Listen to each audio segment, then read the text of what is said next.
The World Hockey League is back on the air with the draft show tonight. Coming to you live.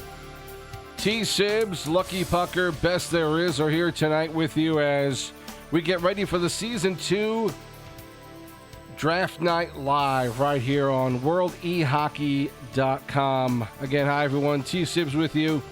And got plenty coming up tonight to talk about with this draft.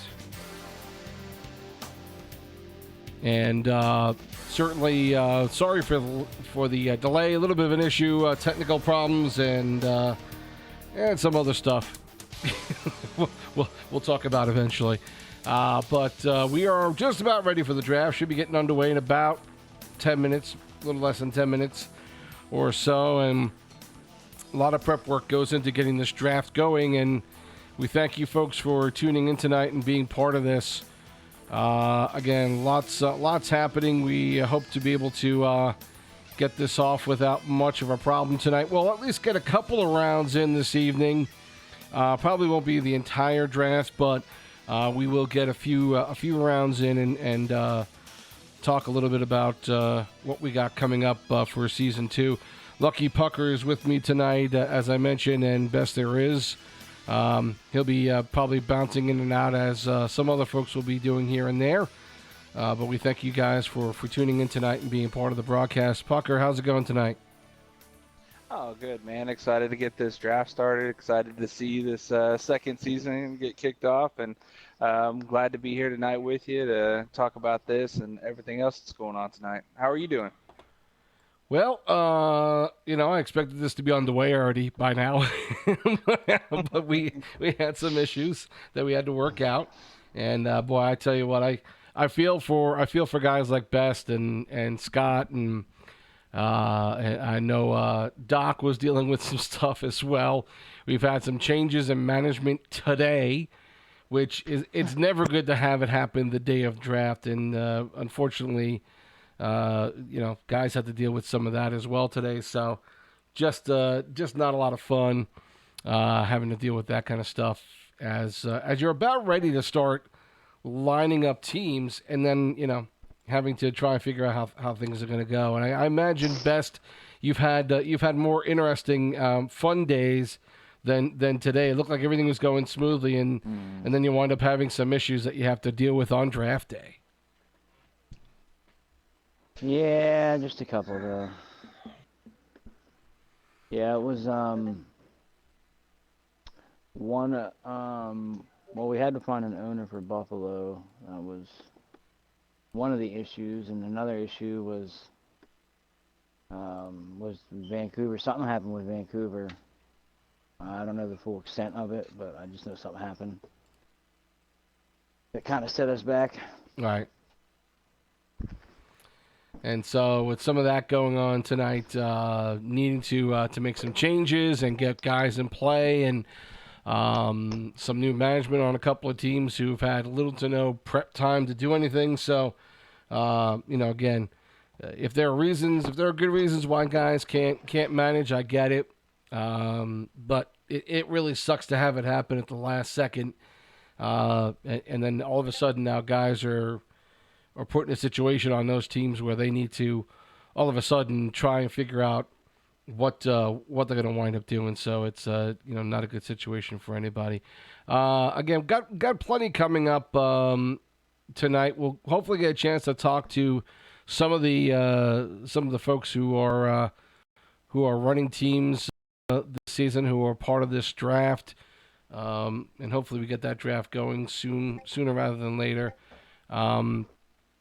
And we'll get a chance to figure out what people are thinking, what their expectations were coming into the draft, and what they were hoping to accomplish. You get to keep this season. You get to keep 7 players, and so it was it was something that was an opportunity for guys to think about this, managers who came back, trying to protect some players, and there's some strategy. And that's the case with a lot of leagues. You wind up having to think about this kind of stuff and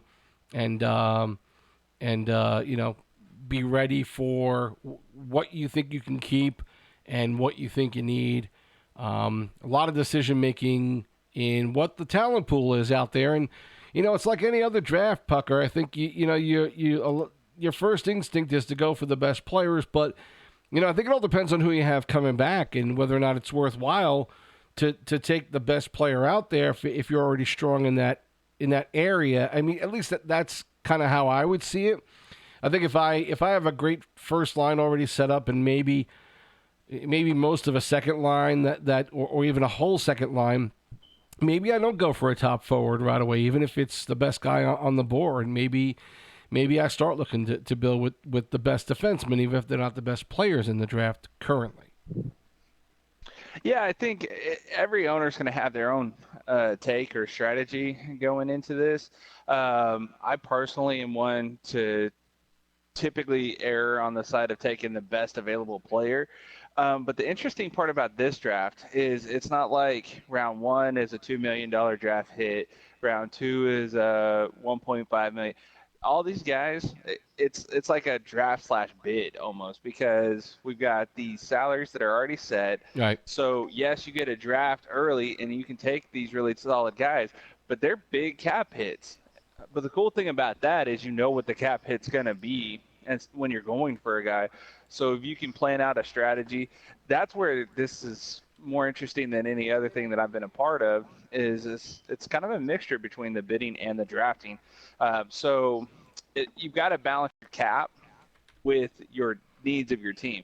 So yeah, if you just saved 7 guys that are taking up 90% of your cap, well, you can't take the best guys that are left. You have to find the best value guys, right. The guys that are going to be able to contribute to your team, but not hurt your cap. And so that'll be interesting to see if if the owners are taking that stuff into consideration, or if we have a bunch of teams that are over cap by the end of the night. So Best, how many guys did we wind up having signing up for season 2? What was the total amount in the end? Or at least close to the total amount. Was it over 350?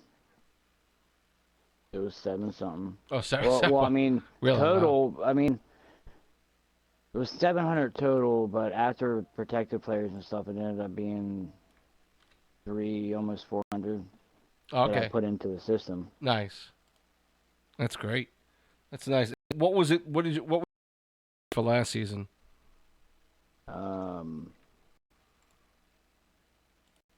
Total or like for the season? For the season, I'd actually. say by now, yeah. Not as quite as many as we do now. Last season took us a while to get to our numbers. We finished with 1,100, but it took a long time to get. Well, not a long time, but it took a while to get there. For the season, it was 300 people were bidded on last season. So pretty close. Not bad. We'll get about 50 more then. Yeah, for the draft. For the opening it up. Because last season it was 300 even. Ironically, that's what it turned out to be. But and some other things to remember now that the salary cap is now $55 million for the season, and the first question I have is is that enough room? You got a squad of 18 players that you have to have. Now it's, as Scott mentioned this earlier today to me, you've got to be at 18 players. That's correct, right? Mm-hmm. Yeah, that's accurate. So with 18 on the roster, trying to keep at 55 million. What's your take on that, Pucker? Do you think that's a good amount for that many players on your roster for the season? My question to Best following my answer is how do we settle on 55? What made that magic number on in the real NHL? And I think that's up to 88, maybe 90 million. So, yeah. I mean, at the end of the day, it's just numbers. The bidding or the draft can be adjusted to reflect what the value of a player should be to make it as fair as possible. But I personally would like to see us go up to 80, whatever the NHL's at right now. We probably will next season. Probably I wouldn't. So I was just going to say, so how did you end up with 55?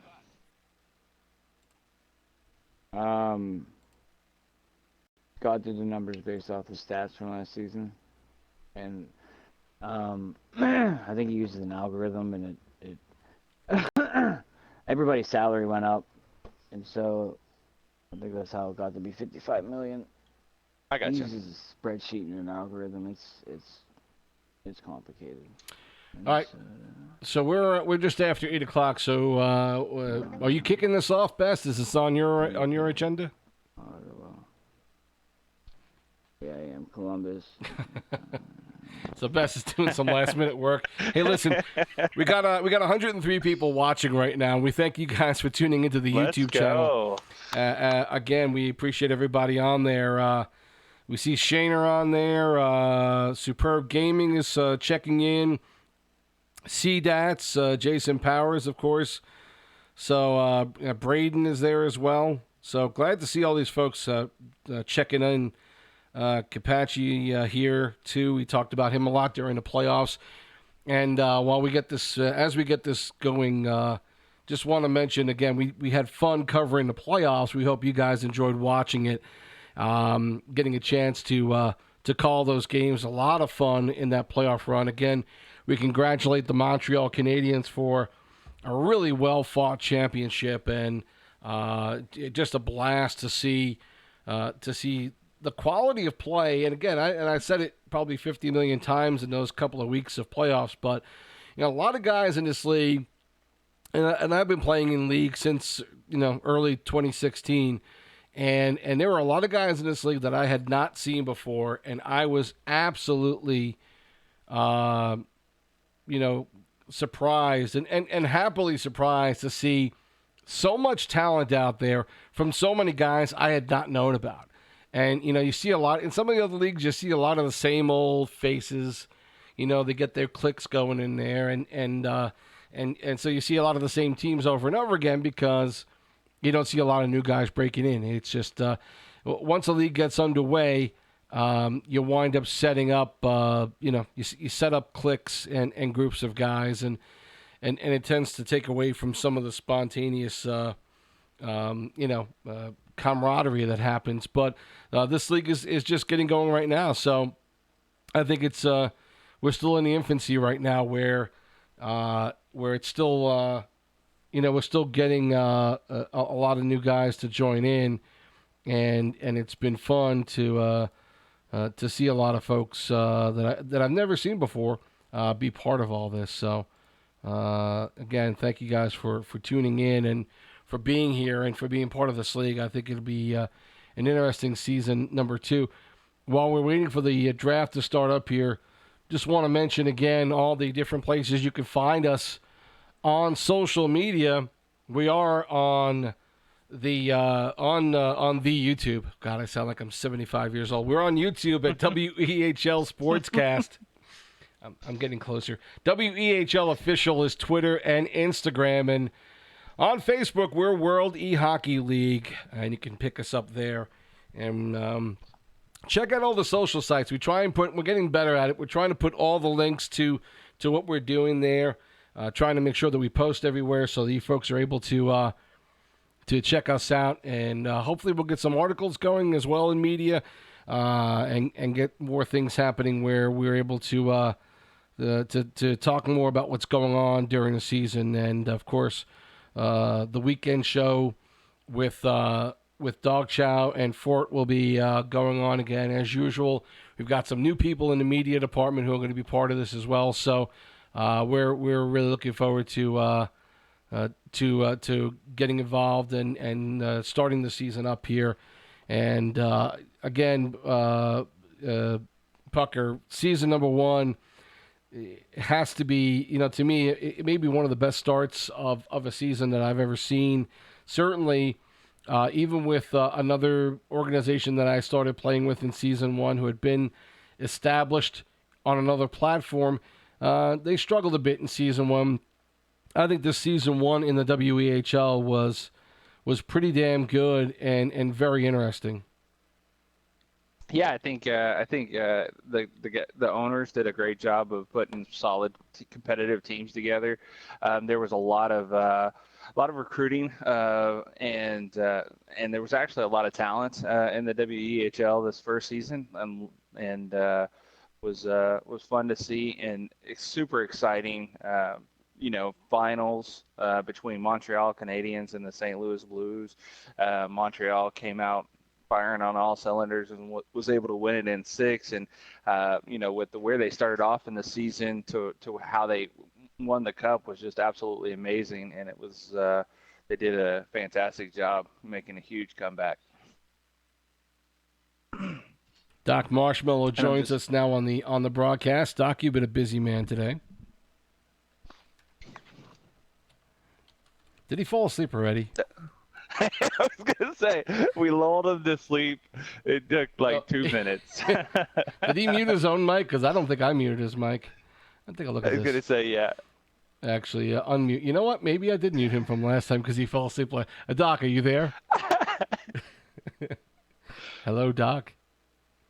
Maybe he really isn't Doc. there. He was muted. I must have muted him from the last time when he kind of fell asleep during our broadcast. But we'll hear from Doc shortly. I know Best is about ready to get this draft underway, so as soon as he's ready, he'll chime in and he'll let us know when this thing is going to get kicked off. All right. So the delay is the draft order reset when I had to put in the new owners, so I had to go back through and reset the draft order. Just the first 32, like the order in which they pick, got messed up. And Not of course, with this draft too, it's 1 to 30. Actually. It's 1 to 32, and then 1 to 32 again and again and again. Right? It's not a snake draft. Yeah, it's a straight draft. Yep, it's a straight draft. And so, I think a lot of people were confused about that, and I guess they figure that's what it would be, but that's not always the case in these leagues. So it's the way it's going to go here. Just so you know, that's how the draft will go. We're going to get Fort in here shortly. So anybody who's watching, it's my bad. It's taking so long, but I got to fix it. Well, I only got 8 more people to go. All right, so we'll be getting this underway here in a few minutes. Again, T-Sibs, Pucker, Doc Marshmallow, I think, is here. Doc? Can you hear me? Yeah, I can hear you now. How you doing, buddy? Good. You've had a long day, I presume. I know you've had to deal with a bunch of issues. Yep. So, Doc, tell us a little bit about the stressfulness of, draft day. What are the things that, how's your day been? It's, it started out good. I had a daddy-daughter date, and then I looked at my phone, and I was like, oh, God, so much to do. And all kinds of things were happening. I had to make a hard decision, which didn't make some people happy, and so we had to find new owners, but I think we're almost set. We got Ford here as well, and how's it going, my friend? Oh, it's going. I'm kind of moderating cats, and I noticed that we're at 141 people watching this right now. Yeah, nice. Jeez. Nice turnout. Wow, that's amazing. Yeah. Yeah. So our subscriber list went from 100, it was right at 130 to we're now at 223. So the draft has really spiked some interest here. And since we have to get underway here in a second. All right, and since we have a lot of people watching, we want to a simple question to all of you out there who are watching here on YouTube and possibly on Twitch as well. What was if you played first season 1, what was your feeling of that? How did you like season 1? And if you want to elaborate on how you compare it to maybe playing in other leagues, let us know. I'm curious to see what you think. If you played elsewhere and how you feel about what you saw in the WEHL. I shared my opinion. You know, I've played in probably just about every other league, and from the get go, I don't know if I've seen I don't know if I've seen a better organized situation, especially for a first season, the way things went, and that's why I'm hanging around. That's why I'm playing the season, and we're going to do some media as well. Curious to see how you guys feel about season one. So some guys like Dustin Power saying only league he's played in, so but liked it. Looking around here, yeah, maybe Okay, I some think we're set. some thoughts about maybe the timeline of how things are done, but yeah, I get that. Again, first season, second season now starting up, there are things where we can Okay, probably we're improve set upon. now. So, The order is correcto mundo. all right.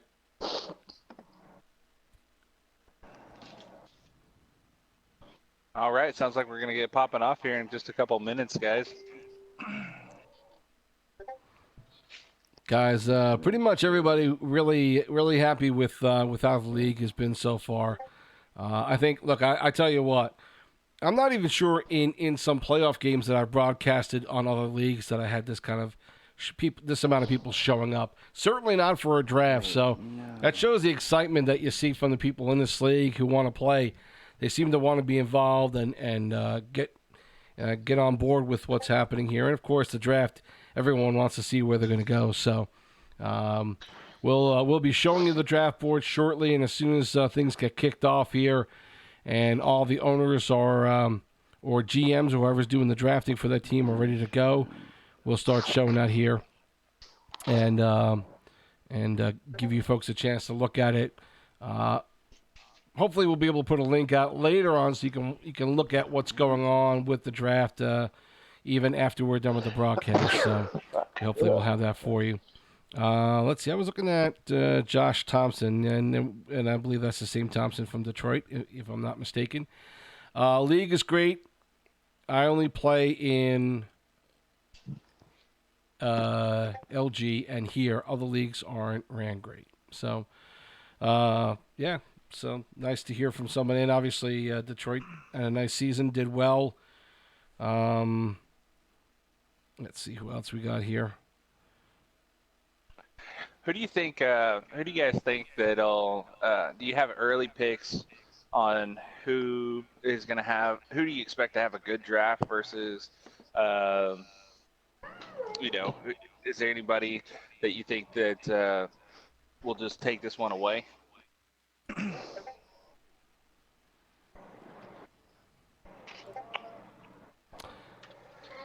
I think a lot of it has to do with whether or not who the teams keep.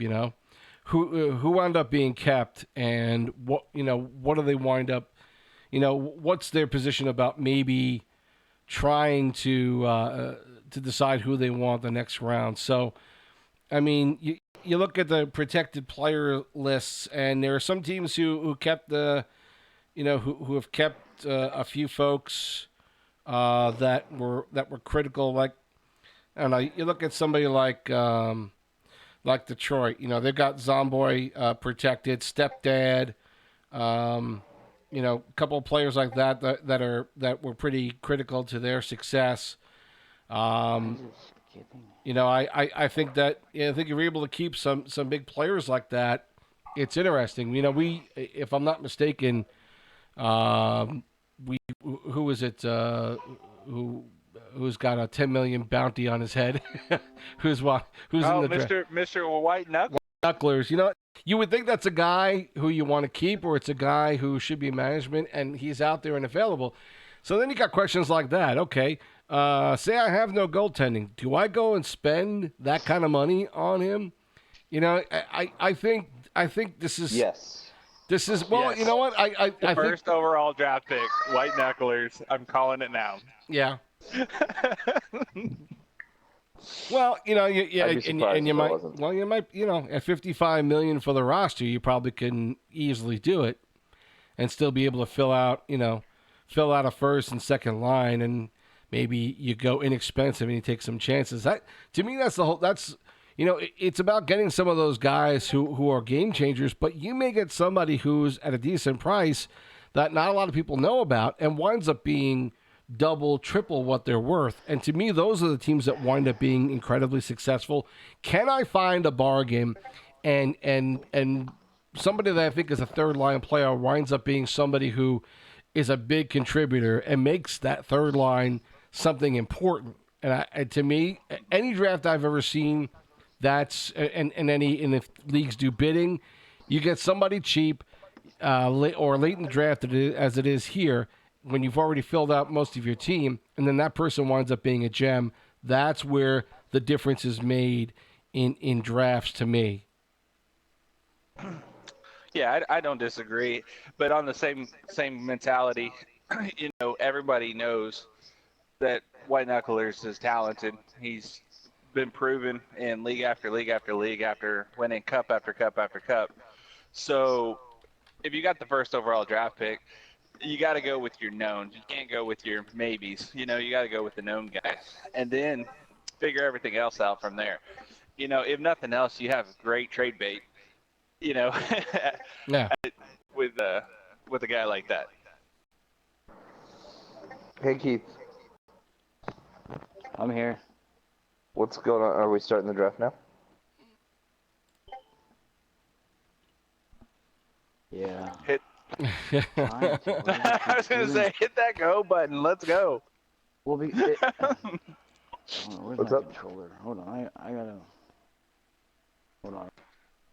Yeah, I feel like maybe you guys were a little bit quick on the draw with saying how easily Knucklers is, valued at $10 million. I'm a goaltender and I hate the idea of spending that much. Well, he's not a goaltender, but I mean, I hate the idea of spending so much on a player of any magnitude. But I gotta believe you guys are thinking he's that much of a game changer. Oh, he is. I just from my experience playing with him, and then also take for example Game 6, Montreal versus St. Louis. Right. Montreal is able to win that game with really solid guys by one goal, and they only scored one goal. Right. And that's what White Knucklers does for your team. He didn't have any name people with him in that game except for him, and he was able to help his team hold it to just one goal. If his team could have found just a little bit of offense, they could have extended it, maybe taken it to Game 7, maybe won the cup, and that's the game changer that you have to have when you have two well-balanced teams playing against each other. You have to have that factor.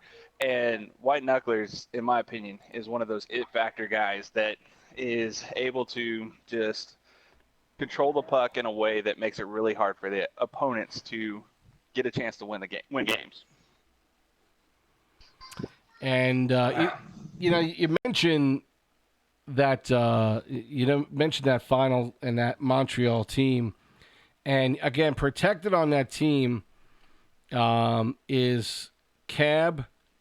Right, the other goaltender, big little guy, down south killer, dirty dog, and backhand jamboree. I mean, again, definitely guys that we talked a lot about during the playoffs, during the finals.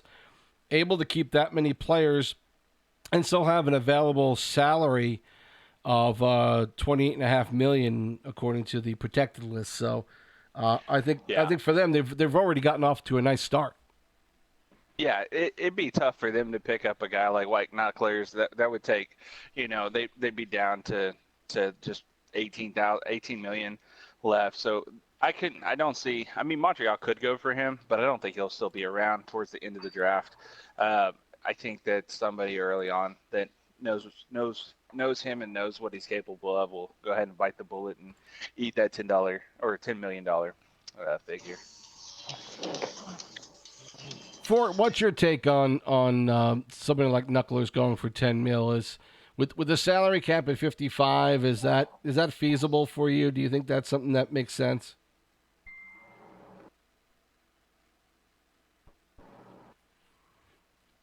We may not have Ford here right now. We're still waiting for the draft to go on here. Hopefully we get this thing started here in a couple of minutes. I know Sid, Best is still working on it. Oh, I'm sorry, Ford. We've been talking about knucklers going at 10. Even with a $55 million cap for a team, how do you feel about spending $10 million on anybody? I wouldn't. But I mean, that's just me. Like, I know I wouldn't do it if it came down to it. I mean, if I had the first overall draft pick, yeah, I would. But like you said, Sims, is you can kind of use him for trade bait. I mean, I think that's really all I would ever really do.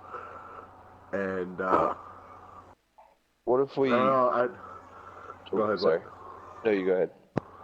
Yeah, I don't really think I would. I wouldn't. Like, how do I say this? I wouldn't do it if I was, if he's come the fourth, fifth, or sixth pick, if he's still available. I wouldn't do it. If I had the first overall pick, yeah, I would do it.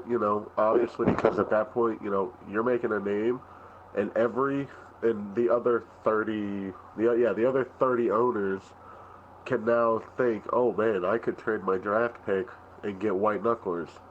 So you kind of take your risk there, but I think if you're any lower than one, I don't think I would. If you're trying to trade that first pick, presuming that people want knucklers with that first pick, what are you looking for in return? What kind of picks do you think you? Let's just talk about picks. What kind of picks do you think you want coming back at you? So if I'm giving away the first overall pick, I would like to see probably another pick in the top 10, because you don't want to drop too far out. Sure. And you're giving away, a huge advantage to the other team. So I'd look for a top 10 pick, maybe another late first round pick. If not another late first round pick, definitely an early second, and then probably at least another later pick, maybe an early third pick too. I'm looking for at least 3 picks for the first overall. Easy. That's me. I'm greedy though. I would just start it and we'll figure it out. What's your thought on if you have the first pick and you're going to trade it away? Presumably, people want white knucklers for it. What picks would you want back?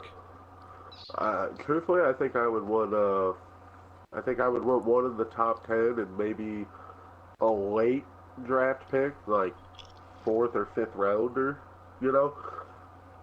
because I mean at that point then you're giving up the number 1 overall. Everybody wants to be number 1 overall. I mean, we've got 150 people watching that want to see who goes first overall. I mean, like everybody wants to be that number 1 overall pick. Everybody wants to have it. But if you're going to trade it, you need to at least get 2 picks out of it, in my opinion. Oh, yeah, you can't just take. There's no I could argue that the second is too high, but you got to have at least 3 to 1 for a first overall draft pick is just too valuable to let it go for anything less than at least 3, unless it's like a top 10 and a 20 in the first round. If you've got 2 first round picks, okay. Maybe that'd be worth it. Right, especially exactly. If you had 2 known guys that you can basically, that might be worth it. But it's definitely, I don't know. I couldn't do a first and a fourth. Sorry, Ford. Oh God, no. I mean, my feeling would be it's got to be, if it looks like we've got Colorado on the clock now. It looks like the clock has started up, or at least it's running upwards. So, hopefully we have a pick for you here shortly. But my feeling is if the other team doesn't have any extra picks and they have, they just have their normal picks for each round, I would want a first, second, and third for that first pick easily. If they've got multiple number ones, then yeah, we could talk about that. Or multiple number 2s, maybe a 1 and a couple of 2s, or 1, 2, and something further down the draft. But I'd want multiple picks for that 1 pick. I want to be able to, if this, somebody is so important to be number one and everybody wants them, I want to be able to build a line from that. And if I can't do that, then I think I'm not getting enough. Quite honestly, somebody that big should be able to provide me a good starting line, a good second line, for that kind of value. Still waiting here. We'll show you the board here as soon as we get something here to show you. But there's nothing yet that's happened. So we're waiting to get a pick here going. T. Sibs, Lucky Pucker. We've got Ford here as well. Best and Doc are working on some issues right now as we're talking. Once the draft gets underway, I'm sure they'll have more ability to talk to us. But right now, just trying to get things going with the draft here. And we thank you all for tuning in here on the YouTube channel. And we see a lot of guys we saw during the playoffs. A lot of folks that we saw during the season show up here, waiting and talking in the chat in YouTube. We thank you guys for tuning in. If you've got any questions you want to ask, something that I can actually repeat here, I'll be more than happy to pose those questions. You can ask Pucker anything directly. He has a pretty good knowledge of this league, so I think it would be interesting to see if anyone has any thoughts about what he's thinking is going to happen this season, how he thinks this draft is going to go. Yeah, it's we should be getting this going shortly. Sharky's asking. We got to pause here right now on the draft, so hopefully we'll have an update on that. Sharky's asking me what's different for you versus other leagues broadcasting. There's no different. I gotta say one thing about the leagues that I've done stuff for. They've been pretty open to let me do whatever I want to. And I think I think it shows the kind of respect that most leagues have had for me. And I tell you what, I might have known these guys for about 2 seconds. Best, asked about me. Doc told them what he knew about me, and they're like, yeah, sure, whatever he wants to do. More than happy.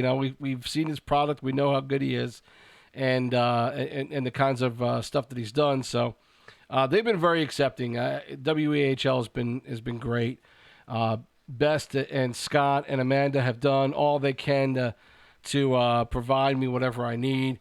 Of course, I've known Doc for a couple of seasons now, and he's been more than happy to help me out wherever I needed to. So. This league's been pretty good, and they want to grow this media. So if you have any desire to do anything, check out the media portion of Discord and submit an application, because there are, there's a lot of need for people to put their thoughts and ideas out there. And, we're more than happy to get more people involved in this. So, we're certainly going to have, I'm sure we're going to still have our weekly show with Dog and Fort. And I'm assuming Greenway might very well be involved in that again. So you can look forward to that. I'm hoping to do at least one interview every week with people from the WEHL, management, players, admins here for the league, just to get some thoughts and ideas out there. Try and do like a half-hour interview once a week. So we're trying to provide some stuff for you folks. We hope that you enjoy it, and we hope that if you have a desire to do anything, again, check us out over on in Discord. Right at the top, there is, I think there was one for media sign up. I'm not sure where that is now, but, hit us up individually. You can always hit me up and let me know. But Fort and Dog are really the ones who are overseeing media, and so I would try and touch base with them when you get a chance, and let them know what you're interested in doing, and hopefully we'll have something to talk about. I was just going to say the applications, we've got a whole category for applications. So if you're interested in helping out with media or... We got our first pick. Oh, okay. Well, there you go. Beaver Klops was the first pick. overall. Oh. Now I'm not seeing anything on Not the a draft surprise. board yet, so I'm trying to figure out why I'm not seeing that. T-Sibs, what you go into? You should be able to go into the live draft itself and Yeah, watch it as it happens. yeah. So I'll show that live draft. Yeah, I was going to the draft board. I thought that was going to It should. show It us should there, have. but yeah, I'm not seeing anything show up there.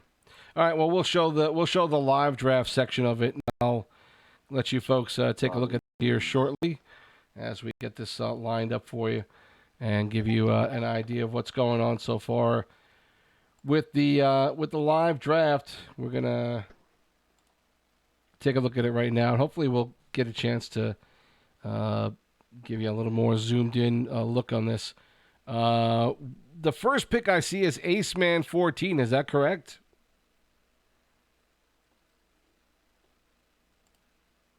He said it was Beaver Claps. Beaver I see is number 2 here on the online draft board at 10 million going in the second pick.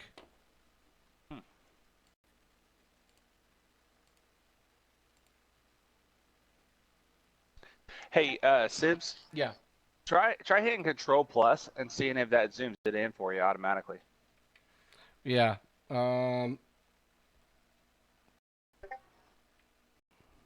Didn't know if that would work for this website. Yeah, it probably does. Hold on a second. It's a web page. At least I can do that. But I may zoom in from OBS to make it a little bit easier to see Gotcha. everything. Yeah, there it goes. Yeah, that's beautiful. Yeah, so Ace Man underscore 14, 2.5 million, first overall draft pick.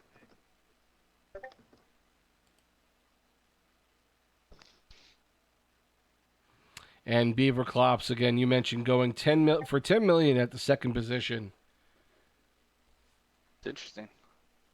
Yeah, the first pick was an auto pick though. That's why I didn't really.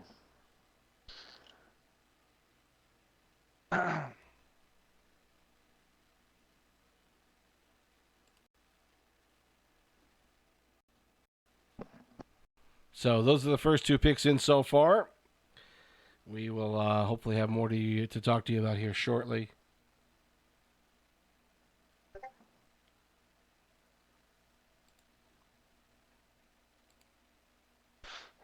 Sibs, do you have the draft order? Yeah, I'm trying to find that right now. So that for a second. Okay.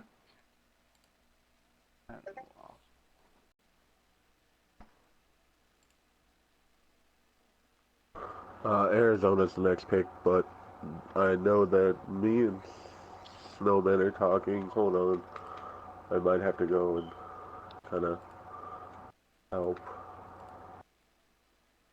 Oh, are you picking? I'm not. Oh. Hold on. Oh, Snowman. Rangers pick white knucklers. There you go. New York Rangers. So Ford stepping out for a minute.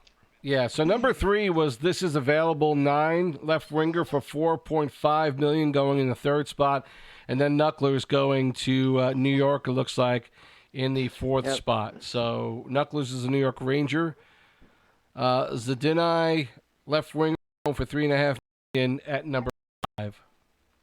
Listen, sorry this took so long to get started, people. I don't know how many people are watching, but I assume it's a bunch.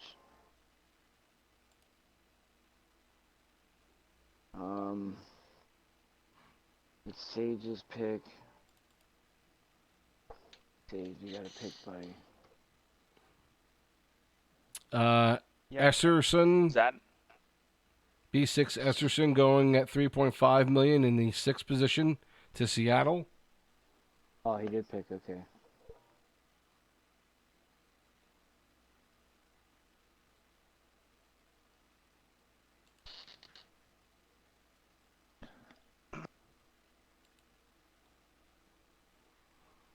So we got the first 6 going there. Harrison Hell going at 4.5 million at pick number 7.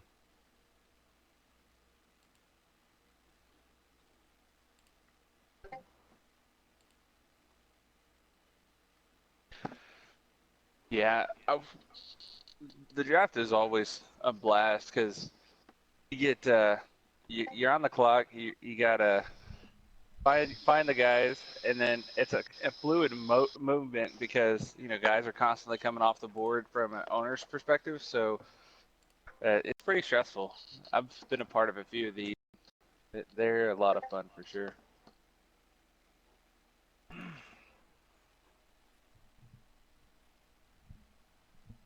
So just to give you a little bit of a recap, Ace Man, 14, going to Colorado in position 1. Chicago selects Beaver Clops at number 2.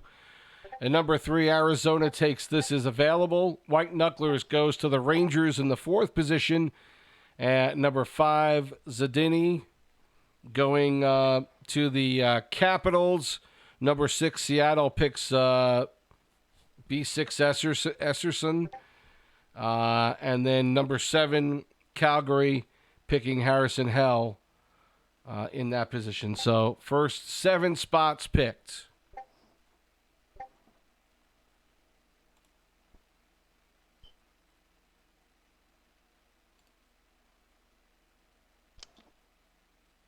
So, Sibs, you said that White ended up going to New York Ranger. Is that right? Yes. Yeah. Dog Chow's in our chat, and he mentioned that he didn't think that was right. So I was trying to follow up a little bit. That's what as you're looking at our on the online draft. I'm just telling you what I'm seeing here. Number 4, White Knucklers. 10 million going to Darren. 4th position, New York Rangers. So that is their pick.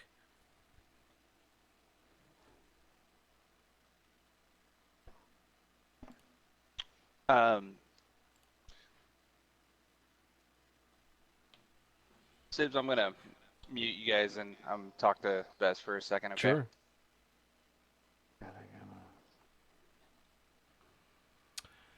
So we continue on here with the draft. We're still at number 7 right now.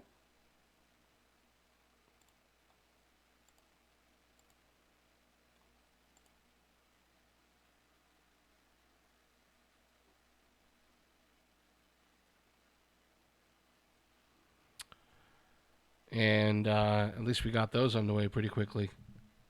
Hopefully we get through the rest of the first round here. But there is 3 minutes per team. Just trying to see where we are right now. The draft is paused supposedly at this point. So we'll hopefully have this get going again soon.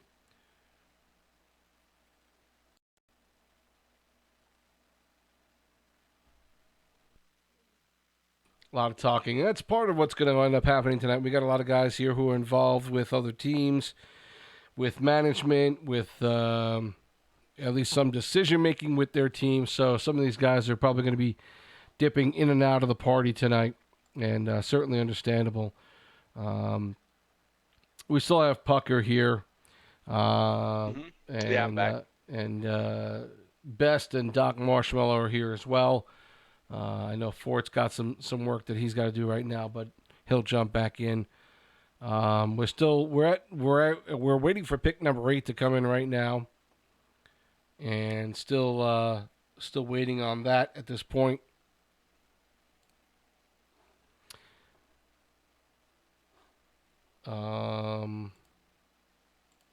Pick number 8 going to LA.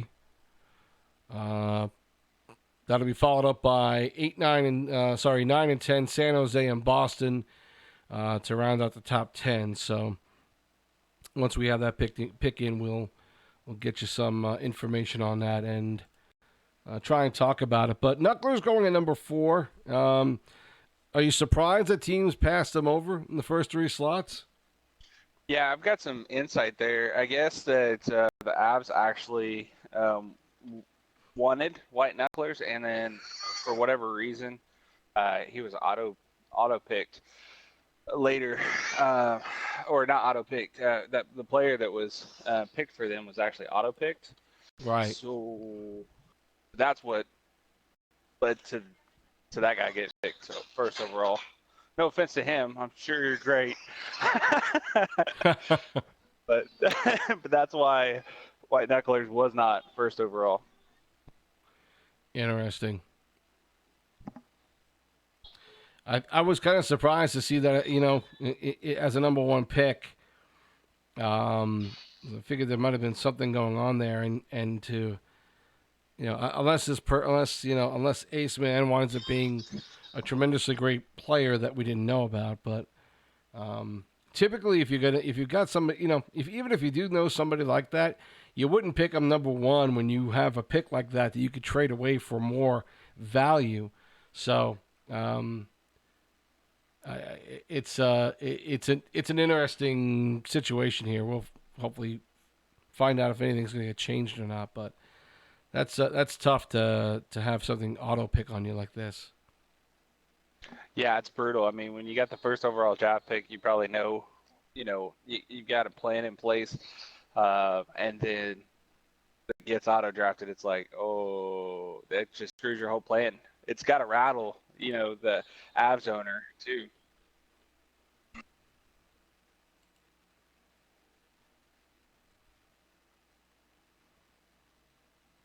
Well, we await to see what happens here.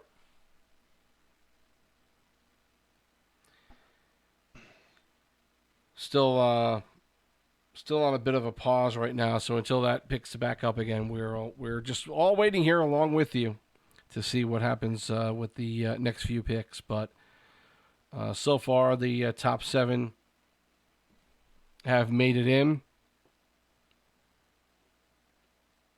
Ace Man 1, Beaver Clops 2.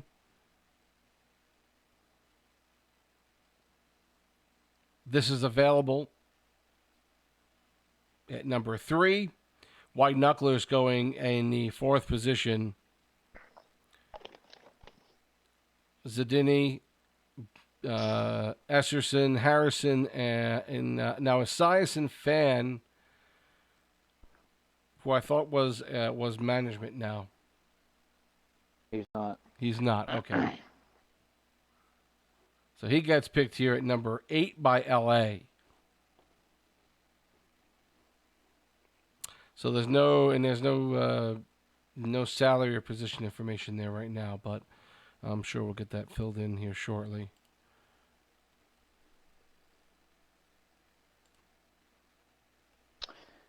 No, go back to my other server. And I'm working on getting some stats for some of these guys as we are waiting for all the stuff to continue to come through.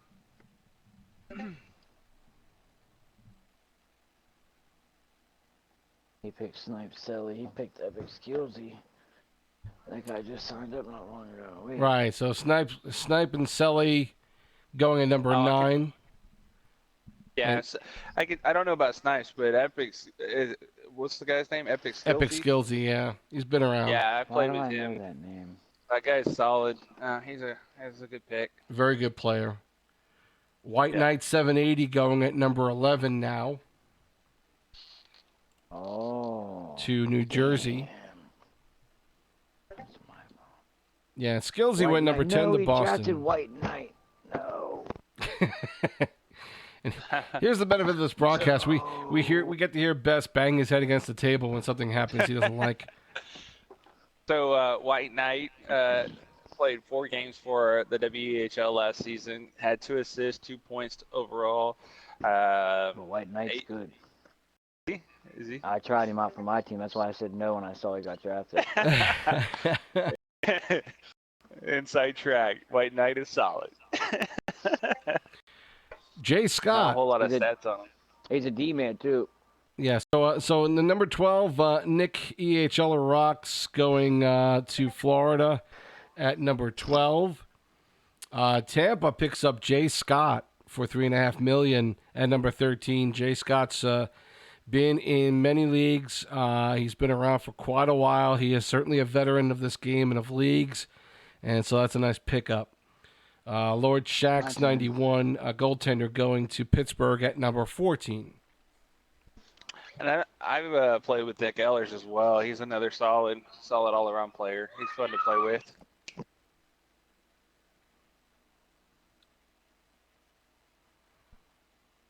So 14 picks now down. We're getting close to halfway through the first round. The Rocket QC going to Edmonton. Keith making the pick there for the Rocket QC. Center left winger going for $3.5 million. So you got a little while before you're back on the clock there, Best, since you just picked. What is your how do you prepare for the draft, and how do you know who you're going to pick for your draft? Well, my owner and the AGM and I, so we posted our link, and believe it or not, them tryout server links blew up. We had like 40 people try out for our team, and Wow. yeah, we had to write everybody's PSN down and their position and how well they played. You see this list we have, it was huge. And then we just narrowed it down to who we thought was the best. Mm-hmm. And QC, the Rocket QC was the best, we thought, that tried out for us, that we knew about.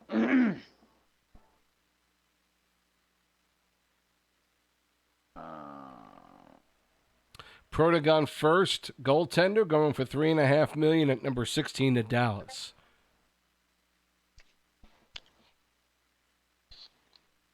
See, I come from, other leagues where, paying over, $2 million for a goalie is just kind of unheard of.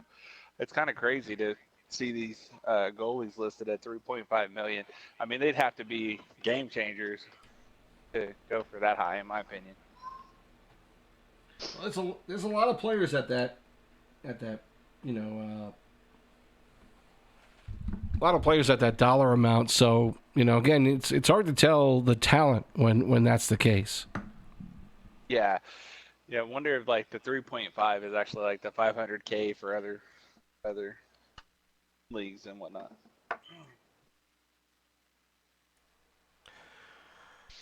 And let's see, number 17, all buzzing 807, left winger going for $4.5 million to Nashville at number 17. Prodigy Rising picked by Buffalo at number 18 now, so draft picking up a little bit in speed.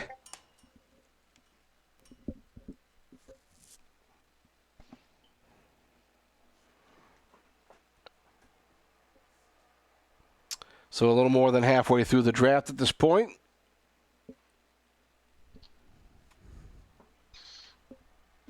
Oh yeah, Prodigy is really solid. I'm shocked he actually dropped that far. He could easily be a top 10, top 5 player in the league this coming season. Good pickup by Buffalo.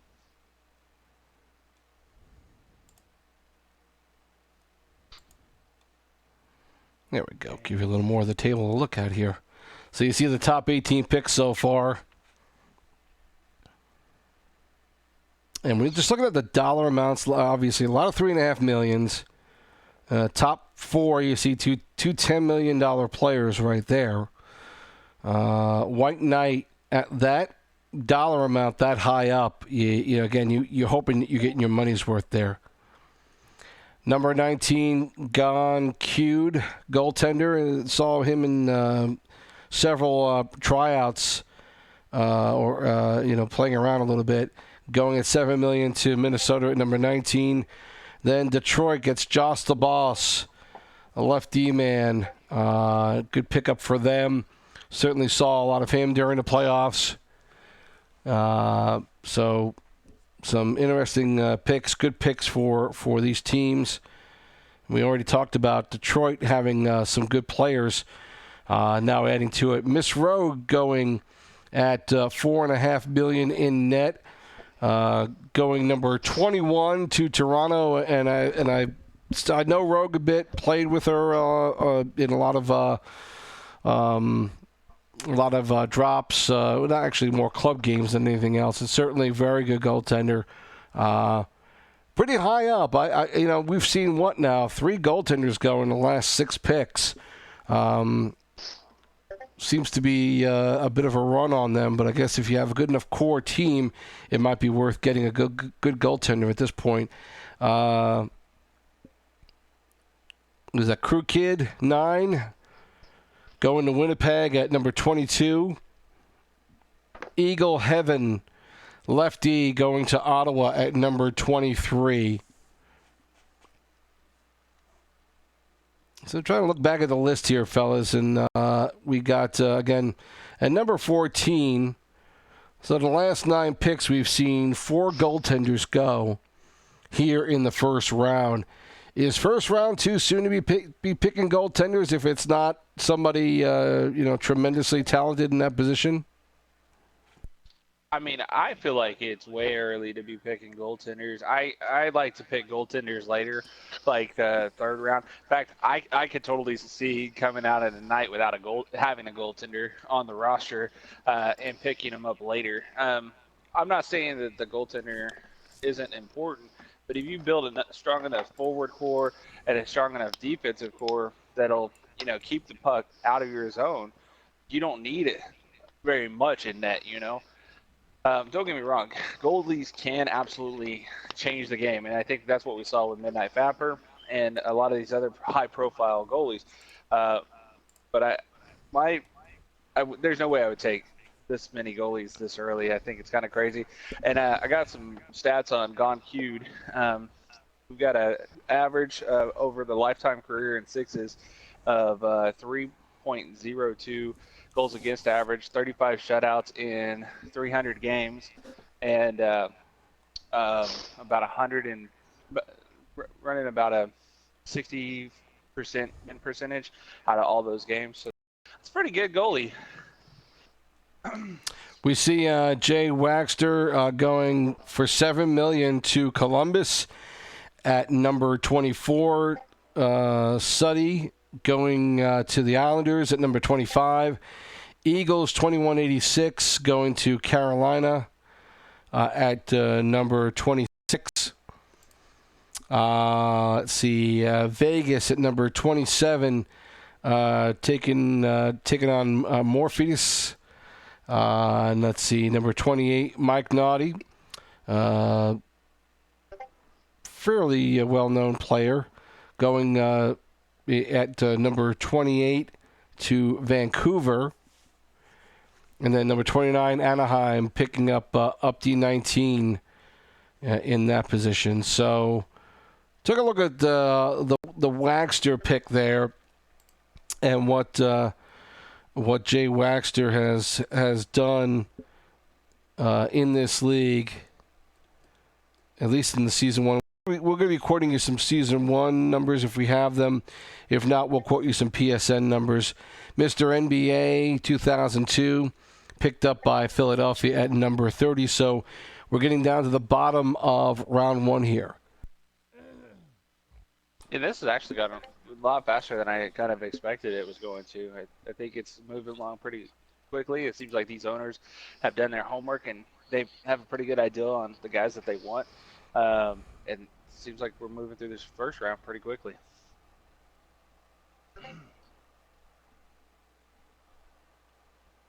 Yeah, I would think for the most part, you know what you're going to do round 1. I would think most people have a short list of players. At the very least, I feel like you have to have a short list of players who are going to, be, at least your round 1 possibilities. Maybe you make a short list of a good couple of dozen players that you have tried out, that you've played with, and you really feel like you'd like to have them on your team, and then maybe there's a secondary list of somebody else. But I wonder how many owners and GMs really took the time to do something like that leading into this draft. I have to believe most of them have been able to do that. And if they haven't, this is a learning opportunity for them. But I think that's definitely the way to go. when you come into a draft unprepared and you're just kind of winging it, it's way more stressful. It's it's really almost impossible to be successful just winging it, not knowing who you're going to pick before you get there. The strategy you mentioned of having a list of guys ready to go is absolutely crucial. And if you're good with Excel, it's probably a good idea to have it in Excel and break it down by position and things that they're good at, so that you can go, okay, I need a center. Who's the next best center available? Right. Boom, you can go right to them. And I think the owners that are really good at this definitely take the time and have all that ready to go. We've got, want to look at the number 18 pick by Buffalo, Prodigy Rising. And, of course, the number 28 pick by Vancouver with Mike Noddy going there. And I point those out because those are two teams that have had late additions to their management and have had to quickly scurry and go ahead and try and start selecting players with not a lot of time to prep. How do you feel about their picks so far, Pucker? What do you think about Prodigy Rising going to Buffalo and Mike Noddy going to Vancouver? Yeah, I'm not real familiar with Mike Noddy, but Prodigy Rising's a really solid player. He's going to be, I would go as far as to say he'll be a top 10 point producer this season. He's going to be able to, especially if they're able to get a couple guys around him that he plays well with. And I guarantee you, if this guy hasn't had that much time to prep and he went ahead and grabbed him, he probably knows who this guy runs with. So if he can get a couple of guys that this guy likes to run with, this guy can be pretty deadly. Number 31 picked by St. Louis, Ace Rizzle. Plays both defensive positions and left wing, going for $3.5 million to St. Louis. So on the clock now, we've got Montreal Canadiens, Midnight Fapper, who is definitely probably a candidate for Owner of the Year last year. Got playoff MVP. Really excited to see who he ends up picking in this first round with his first pick. Well, he's got Cab back on the team, so his goaltending is set. Big little guy, obviously a big player for them. I'm assuming he's gonna need to forge some forward lines again here. He's gonna say he's probably looking for a lucky pucker. I'm not on the list due to some time commitment issues next season, so it's okay, buddy. We'll get together next season. You think he'd be a first rounder? Is that sure? You sure about that? That'll be the last first rounder. Let's go. I'd pick you, Pucker. We still talking hockey here, or is it? I just want to make sure I know. I was listening to you guys talk about a Prodigy Rising and Mike Noddy, and they were on, like, if I were drafting, they were on my list as well. So, actually in that order. So, for the most part, this board has gone off my list, like, almost in the order I would have done it. So, what's your take on taking a goalie in the first round? You think that think you take it? Okay. Okay, I did get to thinking about this though. Being that we're an open format, if you will, league that allows a player to sign up as a goalie and play any position, maybe this is a little strategy to get people not to bid on him, not to draft him, and then they've got a really solid forward signed up as a G. Could be. You got guys like T-Coast or whatever. I always say his name wrong and he gets mad at me, but he signed up as a goalie, but he's been a pretty good left wing most of his league careers. So you get him, you get a solid left wing and a solid goalie. So it might be worth the first round for him in my eyes. But honestly, I put him lower on my list, so there goes that. Montreal picked Tristy, a defenseman, with the final pick in the first round. Now back up top again we start out again with Colorado getting Riley Barber. And with the number 33 pick going then to Chicago is Nux Ducks fan. So another forward going there. EHL Shakes, left winger going to Arizona here with the 35th pick. So first 3 picks in the second round have already taken place. What about the pick for the champion Montreal Canadiens with Tristy? Don't know much about that player, so if anyone has any insight, feel free to jump in here. About Tristy? Yeah. Okay, give me a second. He's goofy. He's goofy. He's goofy. He's a pretty good defenseman and goalie. So that's a good pick there. I've seen him play both really well, and I've also seen him goof off too much. So when it comes to league games, I'm sure he'll be fine. All right, so So, Tristy's good background for PlayStation record is 948 CR. He's got over 1,000 games played, so he's been playing it for a while.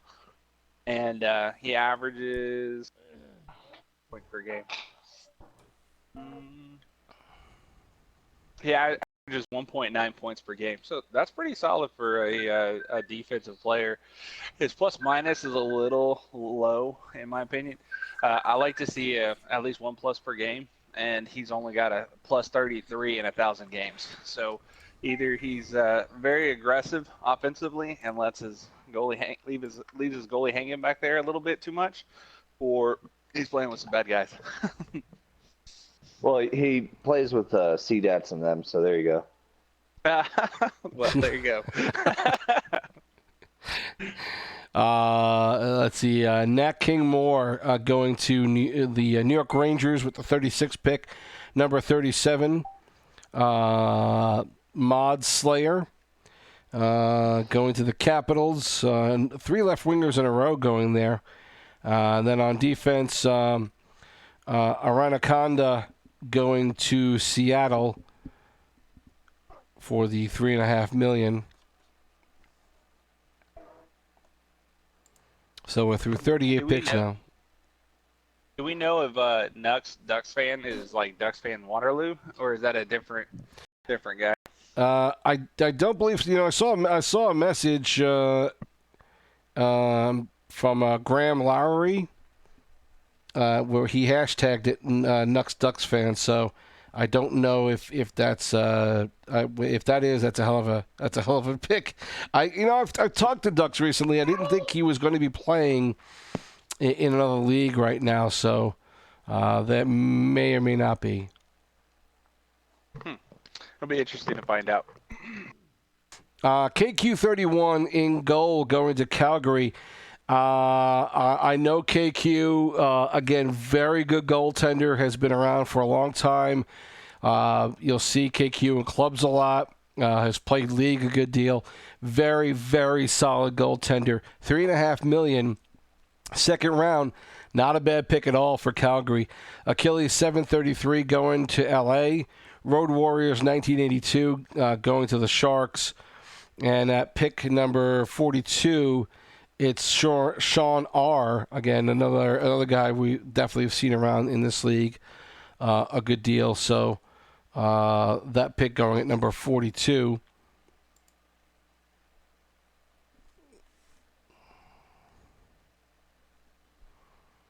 Chi-Town 597 going at number 43. So 2 defensemen now. A couple of defensemen really in a row going here. Yeah, just doing a quick look. KQ definitely looks like a really solid pickup. One of the better goalies we've seen taken in the draft so far, at least. So.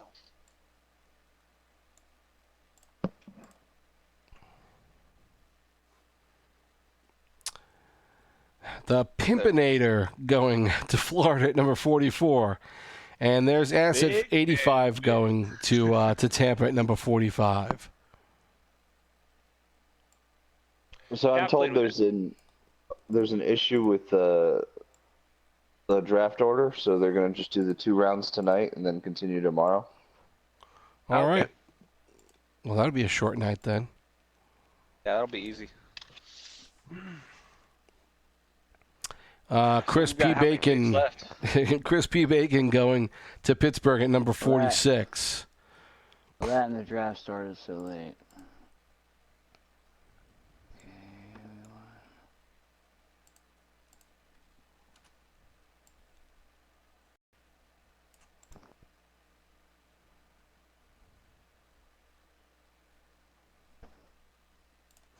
Beware Penguin. Another very good goaltender here. $2.5 million. Damn good price.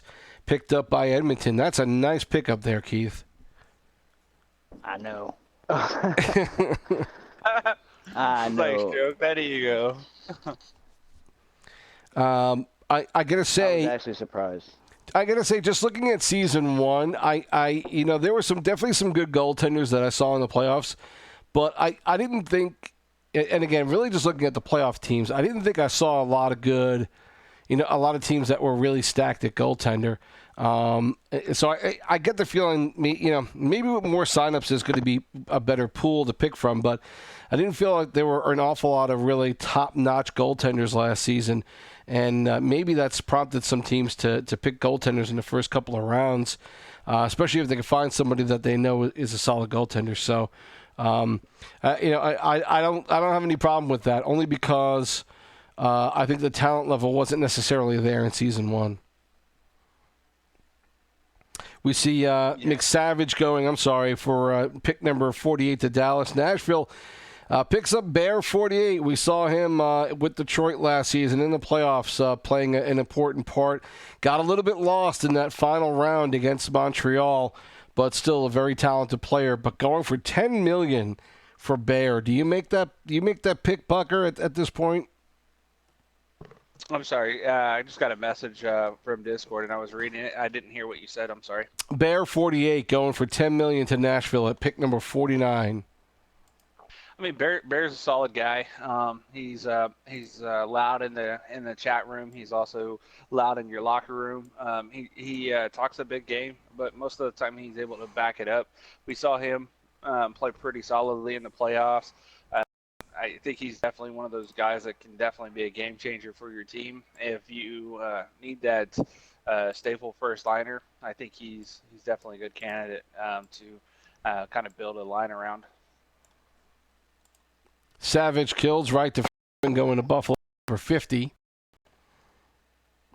So we're doing 2 rounds, so that'll be 64 picks. So we've got 14 left for this round, if that's all we're doing tonight.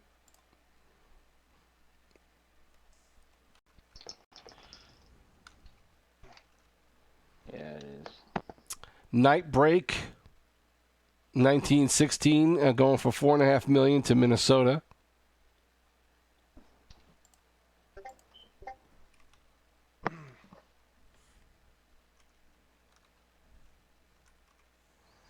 My name is Jeff, defenseman, going to Detroit at number 52. Yeah, I like that pick. I like Jeff. Jeff is a solid defensive player. He's definitely gonna help that team out a lot. Let's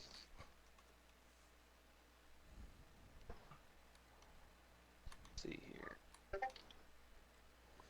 Morn. Again, I think I played with Morn a little bit during tryouts. Right defenseman, and I did like him on defense, going at number 53 to Toronto. So good pickup for them.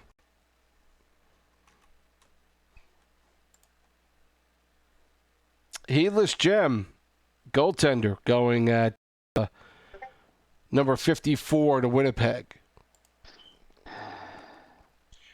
I think Heath maybe one of those guys that can play in multiple areas, but he's Right. a really solid goalie. So, and that's one thing that's nice about guys that are able to play multiple positions. When Oh, for the you love have of God. somebody not show up, it makes it real tough. Well, it looks like Ottawa's made a huge mistake with their pick. Oh, You get drafted, T-Sibs? coming in at 55. Ottawa picks T. Sibbs at number 55. Mistakes were made. Can't believe goaltending's that thin at this point. It must be an auto draft. Now Doc speaks up. Any chance to rip on me? That's great. Appreciate that, bud. Fingers, and I refuse to say his full name. Fingers going for $7 million to Columbus.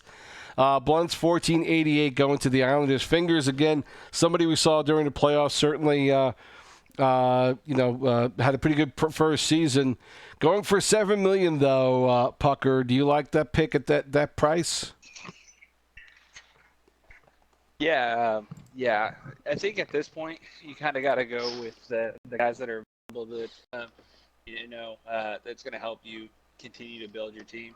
And Dick Fingers at 56 is solid. I think that's a solid pickup. It looks like Columbus got him. And then we've got, I like what I see so far. The last two guys that got picked, I actually don't know. But I think Fingers is a solid pick at 55. Yeah, Blunt's 1488. We mentioned going to the Islanders. McMahon, 34, going to Carolina at number 58. John Shadow, defenseman, going to Vegas. I've played with John on a couple of different teams in other leagues. Good defenseman, good locker room presence. He's a good guy, just a nice guy overall. And I like him as a goaltender because his style is to play defensively to make sure that the goaltender is not left out to dry. And, those kind of guys stick in my mind as a goaltender. When I get to play with somebody like that, it is huge that you have a defenseman that can back you that way. So just a nice pickup for Vegas. I like John Shadow a lot. Now, the funny thing is the guys that I do know now from this draft, a lot of guys that I do know are just guys that I watched in season 1 of the WEHL. There are a few guys like John Shadow that I know that I've played with, but there are a lot of players here that I've not actually played that many games with. So, again, it's to me as a new player, and I probably would speak to, I might be able to speak for a lot of new players. It's going to be very interesting to play against players that I've not seen before. After a while, when you play in the league for a few seasons and you see the same guys, you almost know what they're going to do. Especially players who have played together on the same line. This is going to be, for a goaltender, it's a new experience. Not only just to try and figure out what your defensemen are going to do, but there are going to be a lot of guys on the other side of the puck that you're not sure what their typical plays are, and it's a learning experience for all the new players. Yeah, and that's another cool thing about this league being new. And I know we're in our second season, but it's still early. It's still young. It allows people that may not have ever picked up league to kind of jump in with their feet first and make a name for themselves. Like you said, there's a lot of guys that we hadn't seen before last season that were able to really kind of take their flag and plant it and start their league career off in a big way. And so this league is great for that opportunity to allow new players to come in and really make a name for themselves. Waiting on pick number 60. We're going to go up to 64 tonight and the broadcast. Talk a little bit about the draft to this point. Maybe a couple of the highlights, a couple of the $10 million players. We'll talk about them, where they went, whether or not that's a good idea for these teams where they went at this point. Hey, we've been up over 160 viewers here on YouTube for a while. And listen, thank you guys for tuning in. We understand that this might be the only place you get a chance to look at some of this, but we thank you for tuning in and being part of this. It's huge to get you guys involved and watching what we have going on here. So, again, thanks for tuning in. Yeah, we love seeing your comments. The box has been blowing up. We've got people talking back and forth at each other. If you got questions for us, or you want to talk, you want something thrown on the show, definitely throw it in the chat, and we'll try to read it off. And we do this for you guys. Thank you for supporting us, and thank you for being here tonight and watching the show. Lord Frenchie, or FL Frenchie, going to Vancouver here in pick number 60. So here we give the folks over in Vancouver all the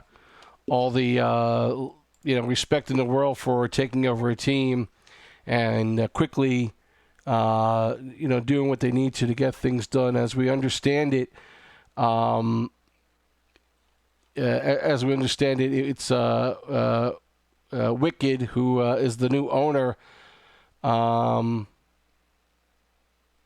So I'm assuming he's had to deal with all of this.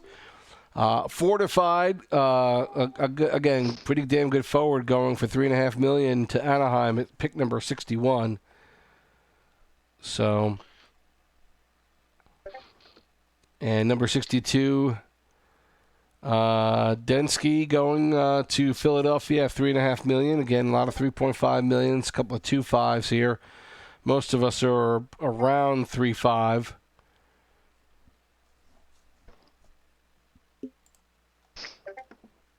So, Doc, I got a PM from one of our viewers, and they asked, is there an AHL in the works? You want to take that question? There's a plan for it for next season, but it depends on how many people we have returning and how many people sign up. So we have a plan for TCs this season, and then after that, we're going to start working on building an AHL as well. Doc, what's your thought on how many signups would we need to have to say, yep, we're at the point that we've got to expand it, we've got to get an AHL going?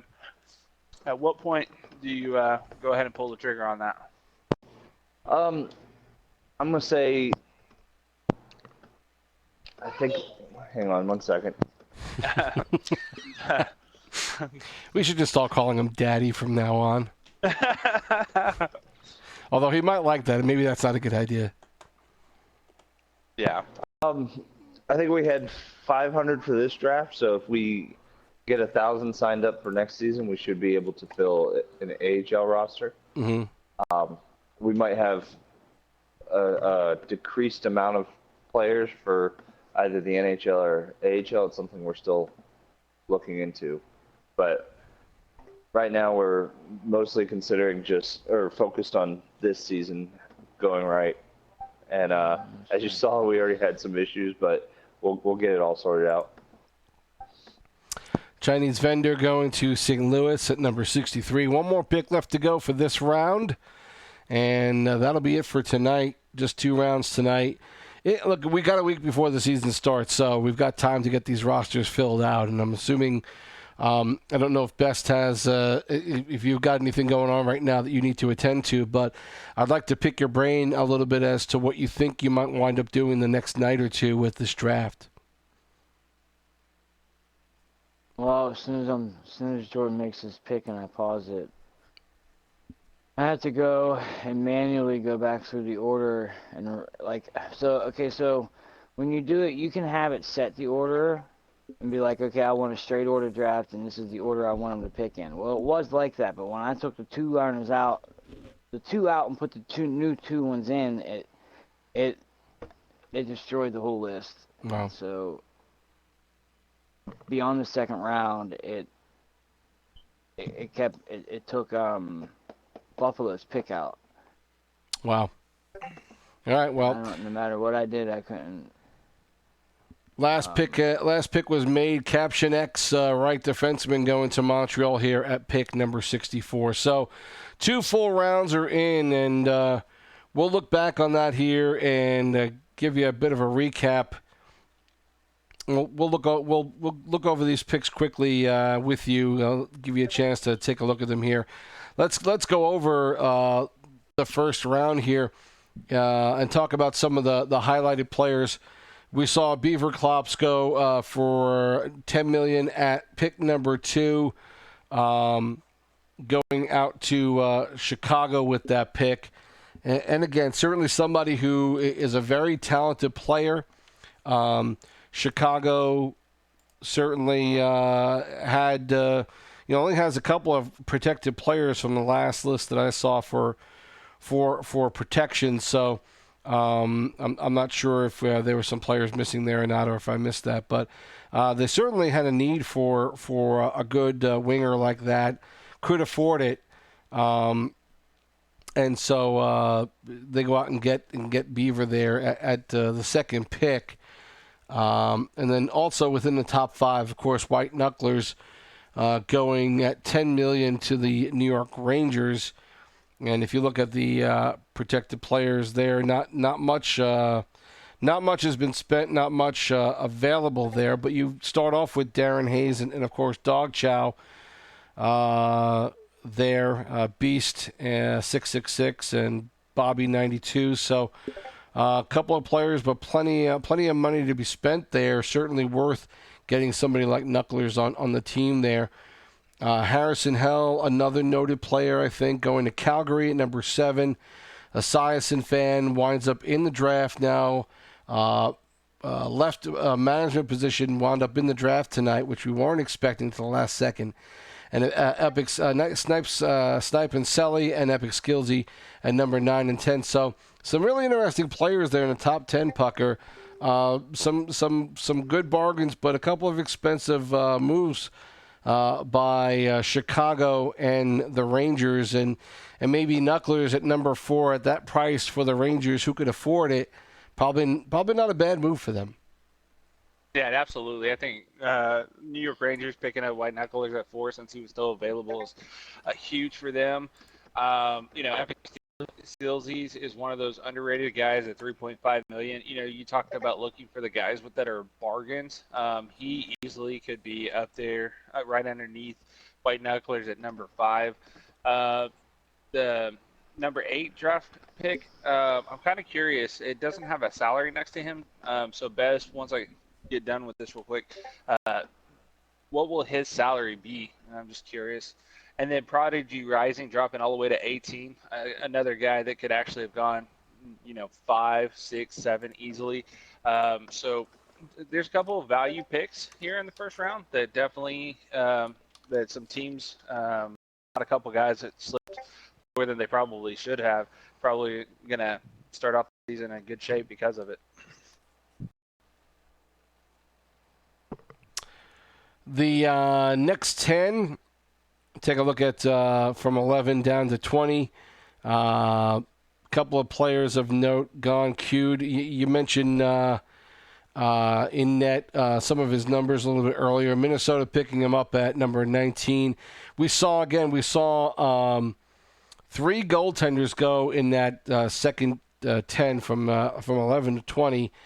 Protogun and Gonqued and Lord Shax at number 14. So 3 goaltenders going there from 11 to 20. And then at number 20, Josh the Boss, a lefty at $2.5 million for Detroit. I think that might have been a really good pick. Probably would have gotten picked not too long afterwards. So certainly for that salary, definitely worth the price. Number 21, we saw Miss Rogue, another goaltender going there.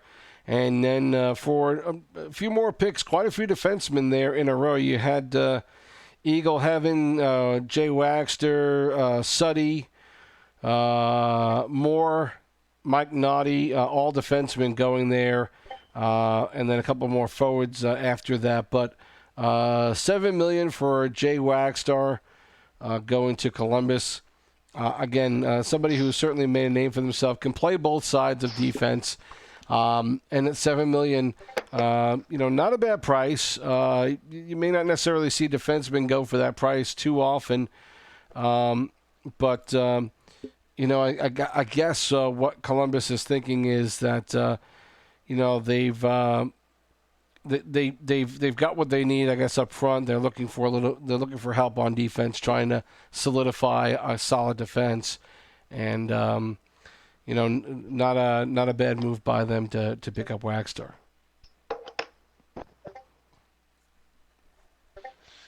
Yep, and I've got the owners chat going crazy. A lot of the owners are like, "Let's keep going, no, don't stop."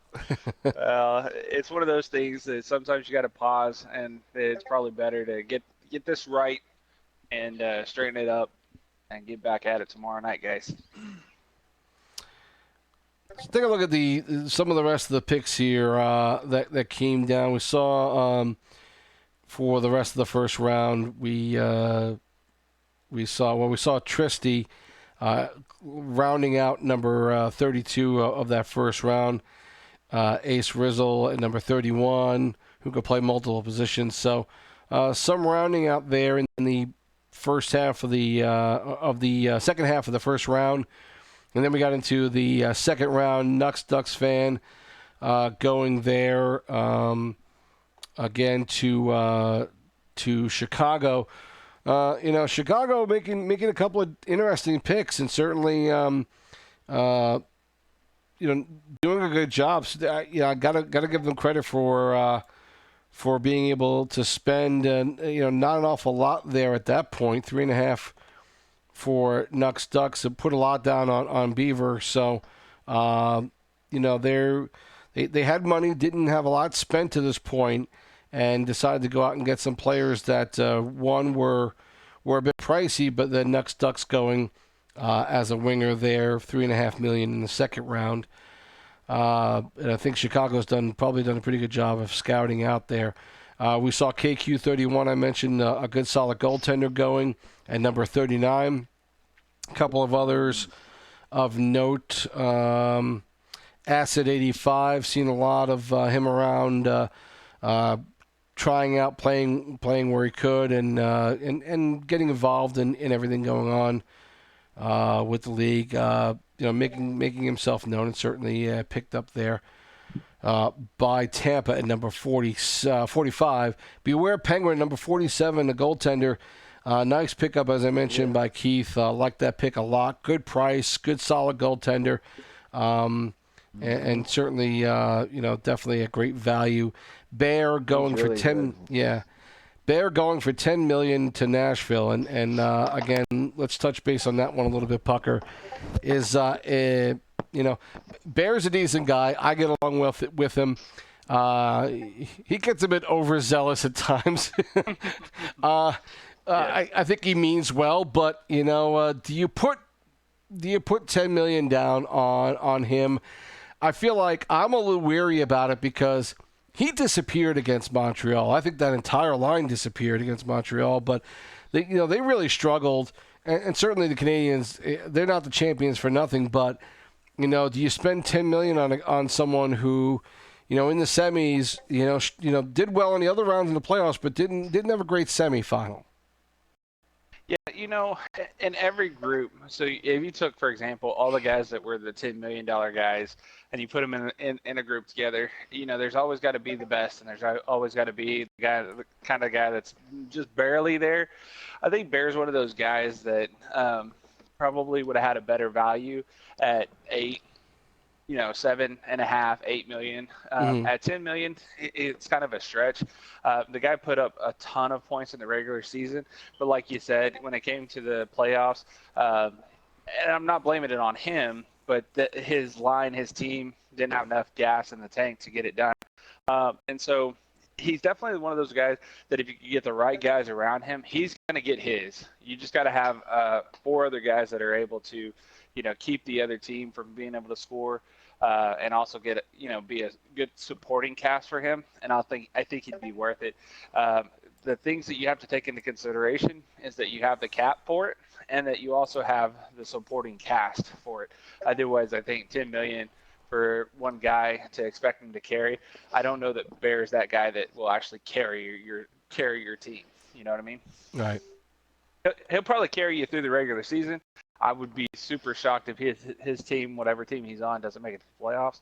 But when you get to the playoffs, when it really matters, you might find yourself running short unless you've got that good supporting cast. We look at some of the rest of that second round there, and we see My Name is Jeff going to Detroit. Again, I think another good pickup Good solid defenseman. Morin going at number 53. Let me see. I want to make sure I understand. Yeah, it was Toronto picking up Morin at number 53. Helis Gem, goaltending for Winnipeg, $4.5 million. Nice price at number 54. We won't talk about number 55. And then we move to Fingers at number 56, going for $7 million to Columbus. And again, another guy we saw play well during the playoffs, and has a lot to offer, willing to play any forward position. I kind of like the price of $7 million. If it was 9, 10, you might say that's overpriced. Is $7 million a good price for Fingers for Columbus to pay? Yeah, I mean, I think that's a good, happy number for him. He's a solid player. He's a top liner. You're not, raping your cap by going all the way to 10 million. And he could easily, with the right guys around him, he could be worth 10 million. So yeah, I think he's got a good value at 7 for sure. And I mentioned John Shadow going to Vegas, defenseman. Good, solid defenseman at that point. Fortified, forward, good, decent forward at number 61, going to Anaheim for $3.5. And then a couple more folks following up to finish out the lineup. Anybody there in that second round that you think is a really good value for anybody that you noticed? Let me go back there real quick. Yeah, I think Dick Fingers is a good pick. My name is Jeff, like you mentioned already. Right. Bear is good. Beware Penguin. Right. I think he's a really solid player. I don't interrupt him. I I've gotta heard go. that he's going to be going All on right. some vacations here. All right, brother. So he may be out for a couple weeks. So hopefully that doesn't hurt his team too much. But yeah, there's some solid picks in the second round. And that's the key, is knowing who you can wait on and let them drop to the second round versus who you have to go ahead and get with that first round pick. Doc, anything, if you're still awake, anything in the I gotta ask. I have to ask every time. Anything in the first couple of rounds here that surprised you at all? Did where Knucklers go, number 4, was that a big deal to you, or anything else here that stands out to you in this first 2 rounds? I'm surprised Epic Skillsy went so late. Mm-hmm. I'm also shocked, but I understand what happened with White Knucklers. Apparently, it was an auto pick. They really wanted him first round, but he ended up going, what was it, 4th? Yeah, he ended up dropping to 4. Yeah, but, that's unfortunate that it started out that way. But not a whole lot other that surprised me, except what we already talked about with the goaltending going early. I saw a lot of defense in the first round. Mm-hmm. Which I like to see, because not enough people put much value on defenders, but it's best, I think, in my opinion, the most important positions you need are center and defense. Like, if you get a good defensive center and a solid defense, you really don't need great wingers, because that defensive core will kind of carry the game. Just my thoughts. Yeah. So I'm not too shocked by how any of this went. I said a lot of it went the way I predicted it would go. Like, who would go first, who would go like, I kind of had it pretty much, except for that whole snafu with White Knucklers not going first overall. I think it went pretty much the way I expected. I'm a little surprised a Esiason fan went in the first 10. Right. He's a good dude, but he'll be the first to tell you he's not that great. He's a really good dude though. And he messaged me during the draft and he said, "You should have vetted these owners better." He said I went eighth overall, and I was like, "Yeah, that's crazy." But I will say he's definitely not the worst pick coming out of the first No. round. So Well, you mentioned with four I don't know defensemen. goalies who- do- Go ahead. yeah, I was gonna say with 4 goalies coming out of the first round, definitely not the worst pick. no, but And 9 real dedicated defensemen. Really just 9 dedicated defensemen in that first round going. And so it's that's again talking talking to Doc's point, the undervaluing of that position, and maybe because we're goaltenders, we're a little more. We're a little more vocal about it because we tend to see the shortcoming of defense easier than most management does.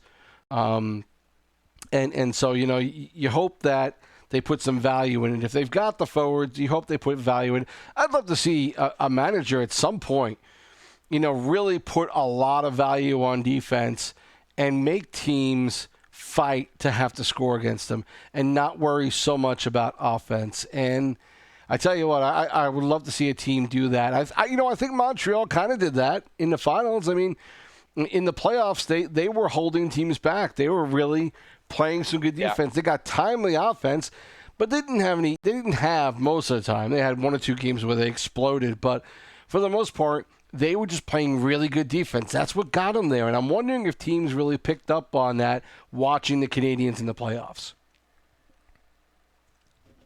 Yeah, I think that's a good strategy. I think, your defense is the cornerstone because 90% of the time when the other team shoots the puck and it either rebounds or the goalie throws it back out, the defense is the first to touch the puck. And if the defense isn't confident carrying the puck, skating the puck, finding the passing lane, and getting the puck up to the offense, then you'll never get the puck out of your zone. And so, a good defensive player that's good with the puck is so vital to building a solid team. And the goaltenders that went, for the most part, I can see, like I said, KQ31, Beware Penguin. I know well. Goncute, I think we know somewhat. Miss Rogue, I've gotten to know in the past several months as a pretty darn good goaltender. So I don't know anything about Protogun or Lord Shax, but going that pretty high up, I've got to believe that something was seen in these goaltenders that made them go so early. And, again, I kind of think what I saw a bit of a shortcoming in goaltending in the playoffs. And, when you saw a team like Montreal have Fapper and Cab in net and be able to put 2 solid goaltenders, to me, that was almost a signal to say, yeah, you know what? This team has a really good shot because they have 2 very good goaltenders. And, obviously Fapper was standing on his head, but Cab also played very well.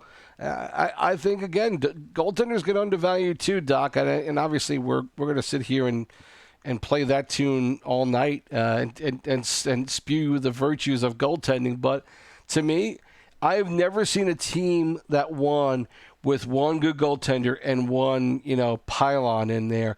You don't win with half a good goaltending crew. You need 2 good goaltenders, and maybe some of these teams are valuing that a little more than others.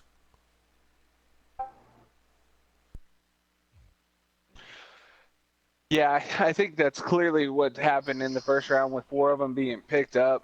I just hope that they get their money's worth. When you've got the chance to get Bear, or you've got the chance to get some of these other name players that we mentioned later on that got picked up in the second round, I hope this team's not wishing that they had done it a little differently. With goaltending, with only 4 goaltenders being picked up, even if you had a short list of 5 goaltenders, you could get to the end of the second and you still would have had one of your goaltenders that you could have picked up still, So, anywho, it's an interesting strategy, and we'll get to see if it pays off here pretty soon. Well, we'll hopefully have more. Go ahead. Sorry. Yeah, I'm still here. I was just going to ask, so you want to talk a little bit about, what's going to happen with, the games as far as how many games people can play, et cetera, and that type of thing real quick? I'm just kind of curious. It's going to remain the same as last season. We're not making a whole lot of big changes this season because I'm trying to just ease into the system that's already there, see how it runs, see what didn't go well. Because all I got was like a brief snapshot of it last season, and I was able to evaluate a few things. But I want to see it as a whole. And then you and I have been talking with Ryan about the plans for next season and all that. So we're going to keep developing that. And I think once we get enough players in the league, we're going to have to reduce that the minimum game or the maximum amount of games so that everybody gets more chance to play and teams actually have to start developing more depth. That's the ultimate plan. But as far as this season goes, not a whole lot's going to change. Okay. It's still going to be about five games a week. So. Oh wow. Okay. But next season or the following season, depending on how many players return and how many we get, you could see that reduced. But that also depends on the AHL forming or not. So there's a lot of variables and there's a lot of things I'm going to put into consideration before I make any real announcements. Gotcha. I just want a smooth second season, and then we'll start making adjustments. Very good. Do you have any insight yet about what's going to happen with the rest of this draft, or is that still being figured out right now? Well, I think it's mostly just because of the technical issue we had earlier, so that's why we stopped it at 2. And then I think we're just going to do the next few rounds as quickly as possible. Tomorrow, probably around the same time, hopefully around 7. Okay. So. All right. But well, I haven't really touched base with Keith yet. He's still working on the technical part. All right. So. All right. Well, we'll look forward to seeing what happens with the rest of the draft, and I know there may or may not be. We'll have to double check this, but I think there may be a way to. I believe Keith saw a way to share at least the draft board to let people see what's going on there. So if that's the case, he'll be sending that link out if he hasn't done that already. And you'll all be able to at least see what's going on. If not, we'll make sure we make the effort to post it so that everybody can see what the final draft was. But trust me, your team will be in touch with you. Ottawa has already invited me to their board, to their Discord. So, guys are pretty on top of that, and you will be messaged if you're on Discord. Hopefully, most of you are there already. Any final thoughts, Pucker, on this draft and season 2 coming up? Yeah, overall, super excited to get this season started. Great job from the owner standpoint on getting this first 2 rounds knocked out. This was probably one of the faster drafts that I've seen get done as quickly as it has. And so I think that's a tribute to the guys knowing who they want to get. And so, yeah, it's a good start. All right, well, appreciate you helping out tonight, Pucker. Thanks for everything you're doing here. Appreciate it. Yeah, no problem, man. Thank you for everything you do with media. Honestly, I think you're a huge reason why that media is, doing so well. So keep it up too, bud. All right, man. Thanks, Doc. Again, appreciate you being here with us one more time. Appreciate you having me. I'm glad I didn't fall asleep. We are too. Hey, thank you all again for tuning in tonight. You've been watching the WEHL live draft, at least the first 2 rounds of the draft. And we will be back sometime in the next week or 2. The season starts up soon. And we will try and bring you all the action of some of the games in the first week of the season. We thank you for tuning into the draft tonight. And we hope to see you all down the road very soon.